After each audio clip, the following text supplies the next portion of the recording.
இன்றைக்கி என்ன வண்டி நம்ம எஸ்கே பைக்ஸில் பார்க்க போகிறோம் அப்படின்னா ஹோண்டா டியோலங்க.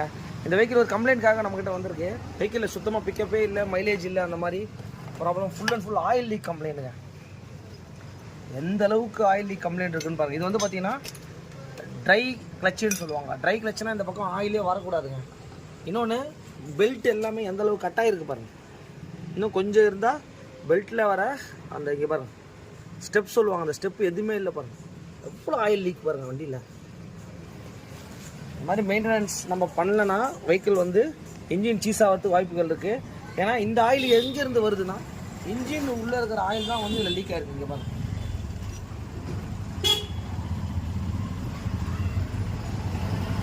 அதனால் ஆயில் லீக் ஆகுதுன்னா உடனே பாருங்கள். என்கேஸ் இது இல்லைனாலும் உங்களுக்கு வந்து பார்த்தீங்கன்னா வண்டி இன்ஜின் சீஸ் ஆகிறதுக்கு நிறைய வாய்ப்புகள் இருக்குது.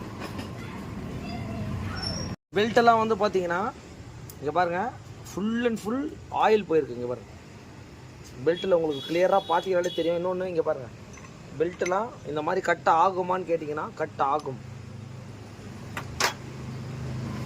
எதனாலன்னா இந்த ஆயில் லீக் கம்ப்ளைண்ட்னால. இப்போ பாருங்கள் ஒரு டியோ வண்டிக்கு இந்த இடத்துல ஆயில் வந்து வண்டி நிற்கும் போது பார்த்தீங்கன்னா தெரியும் உங்களுக்கு. இது ஃபுல்லாக ஆயில் லீக்குங்க.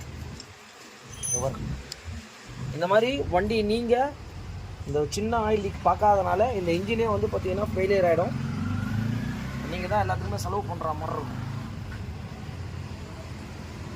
ஆயில் லீக் கம்ப்ளைண்ட் இருந்தால் உங்கள் வண்டியை நியர்பை இருக்கிறதுல உடனே பாருங்கள்.